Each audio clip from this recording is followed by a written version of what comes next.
20 PTN penerima peserta KIP kuliah terbanyak. Nomor 1 Universitas Negeri Surabaya 3.252, kemudian Universitas Negeri Padang 2.815, Universitas Negeri Medan 2.744, Negeri Makassar 2.508, Lampung 1.998, Nusa Cendana 1.898, Tadulako 1.874, Universitas Pendidikan Indonesia Bandung 1.697, Universitas Negeri Gorontalo 1.696, Universitas Negeri Malang 1.645. Kemudian Universitas Haluoleo 1.640, Ageng Tirtayasa 1.598, Hasanuddin 1.500, Jember, Siliwangi, Malikul Saleh, Jambi, Jenderal Sudirman, Siak Kuala dan Mataram. Yang menarik di sini ternyata distribusi 20 PTN peserta KIP kuliah terbanyak ini baik Jawa maupun luar Jawa cukup merata jumlahnya. Ini artinya ini akses pendidikan yang diberikan kepada saudara-saudara kita dengan akses ekonomi dari beasiswa itu jauh meningkat dari waktu ke waktu, dan kita berharap kontribusi pemerintah terkait ini terus dipertahankan bahkan ditingkatkan. Next. Ini laman mirror untuk pengumuman besok, teman-teman sekalian. Ya. Ada 43 laman mirror yang bisa diakses oleh peserta yang ingin melihat pengumumannya. Next. Ini tampilan laman pengumuman. Kalau di desktop kayak begini, yang di perangkat mobile seperti yang di sebelah kanan. Kita lihat. Next. Ini bagi yang lulus, tampilannya seperti ini.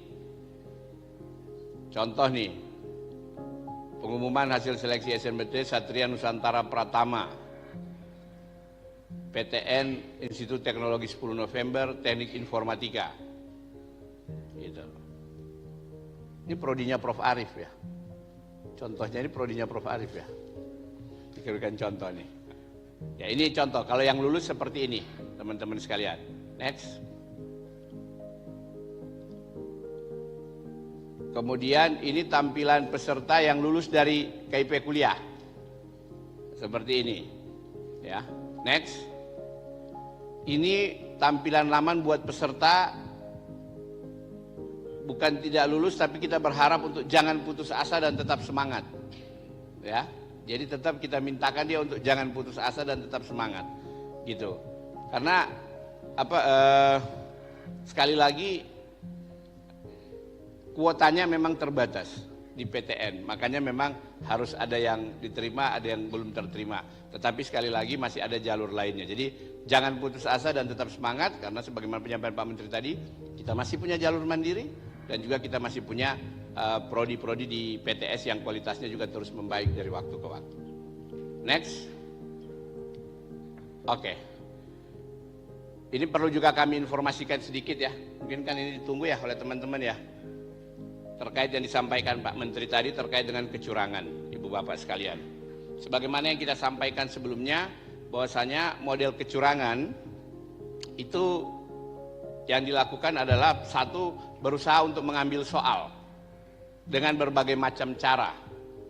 Dari ada yang mencoba untuk menyusupkan bisa masuk dengan membawa kamera, handphone dan sebagainya untuk bisa memfoto tampilan soal, maupun dengan berusaha untuk menggunakan teknologi dengan mengakses komputer yang ada di pusat-pusat UTBK. Yang berikut praktek-praktek joki, ya, baik yang dengan menggantikan peserta di dalam ruang ujian, kemudian juga memberikan jawaban ke peserta dengan menggunakan alat receiver atau transmitter. Kemudian juga yang berikut melakukan remote PC peserta dari luar dan mengendalikan sekaligus menjawab ujiannya.